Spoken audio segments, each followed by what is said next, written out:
નમસ્કાર, સમાચારો સાથે હું છું વંતી।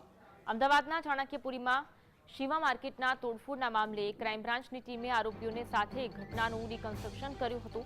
સોલા પોલીસે તોડફોડ મામલે 5 આરોપીની ધરપકડ કરી હતી અને આ મામલાની તપાસ ક્રાઇમ બ્રાન્ચને સોંપ્યા બાદ ક્રાઇમ બ્રાન્ચની ટીમ આરોપીઓને લઈને ઘટના સ્થળે પહોંચી હતી અને ઘટનાનું રિકન્સ્ટ્રક્શન કર્યું હતું।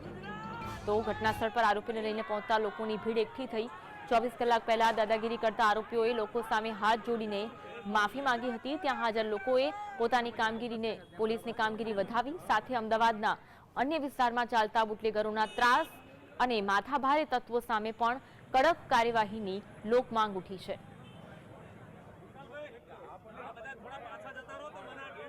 અમદાવાદના ચાણક્યપુરીમાં ગઈકાલે જે દાદાગીરીની ઘટના સામે આવી હતી, અસામાજિક તત્વોનો આતંક સામે આવ્યો હતો અને પોલીસ આરોપીઓને ઘટના સ્થળે લઈ જઈને ઘટનાનું રિકન્સ્ટ્રક્શન કર્યું અને આરોપીઓ હતા તે સ્થાનિકો સામે હાથ જોડીને માફી માંગતા જોવા મળ્યા। આજ અંગે વધુ વાત કરીશું। સંવાદદાતા વિરેન્દ્રસિંહ ફોનલાઈન પર જોડાયા છે। વિરેન્દ્ર, ગઈકાલે જે અસામાજિક તત્વો રોફ જમાવતા હતા એ અસામાજિક તત્વો હાથ જોડીને અત્યારે માફી માંગતા જોવા મળ્યા, વિગત જણાવશો? મોડી રાત્રિના સમયે જે ચાણક્યપુરી વિસ્તારની અંદર જે શિવ આર્કેડ ફ્લેટ આવેલો છે તેની અંદર તોડફોડનો મામલો હતો। જે સામાજિક તત્વો હતા તે ધારદાર હથિયાર એટલે કે તલવાર ને બેઝબોલ જેવા હથિયારો વડે ઘસી આવ્યા હતા। તેમના દ્વારા ગઈકાલે જે રોપ જમાવવામાં આવ્યો, તોડફોડ કરવામાં આવી, ત્યારબાદ સોલા પોલીસ દ્વારા તેમની ધરપકડ કરવામાં આવી હતી અને સમગ્ર મામલો અમદાવાદથી ગાંધીનગર સુધી પહોંચ્યો હતો ને રાજ્યના ગૃહમંત્રી હર્ષ સંઘવી દ્વારા શહેર પોલીસ કમિશનર તેમજ ઉચ્ચ અધિકારીઓને બોલાવવામાં આવ્યા હતા, બેઠક કરવામાં આવી। ત્યારબાદ આ જે સમગ્ર કેસ હતો તે અમદાવાદ ક્રાઇમ બ્રાન્ચને સોંપવામાં આવ્યો હતો। હાલ જે 5 આરોપીઓ છે તે અમદાવાદ ક્રાઇમ બ્રાન્ચની કસ્ટડીમાં છે।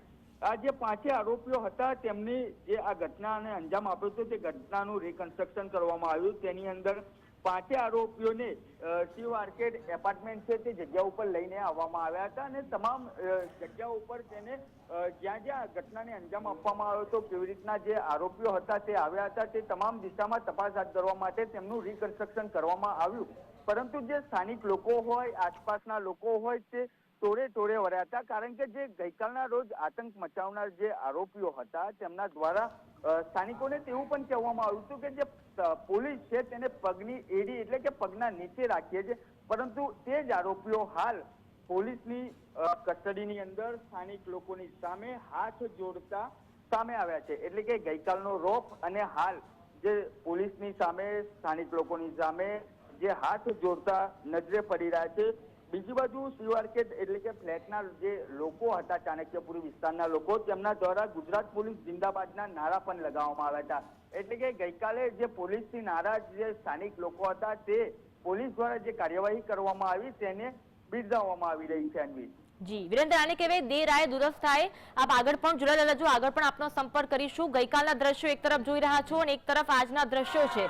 ગઈકાલે જે અસામાજિક તત્વો શિવા માર્કેટમાં રોફ જમાવતા હતા, તોડફોડ કરી હતી, પથ્થરમારો કરવામાં આવ્યો હતો, દારૂની મહેફિલ માણવામાં આવી હતી અને એ જ આરોપીઓ, એ જ અસામાજિક તત્વો આજે લોકો સામે જઈને માફી માંગતા જોવા મળી રહ્યા છે। પોલીસની કામગીરીને બિરદાવવામાં આવી છે। ત્યાં એવી પણ આક્ષેપ થયો હતો કે પોલીસ મોડી આવી છે, પરંતુ દેર આય દુરસ્ત થાય તેવો ઘાટ અત્યારે જોવા મળી રહ્યો છે। પોલીસની કામગીરીને સ્થાનિકો બિરદાવી રહ્યા છે અને આરોપીઓ છે જે સ્થાનિકોની માફી માંગતા જોવા મળ્યા છે।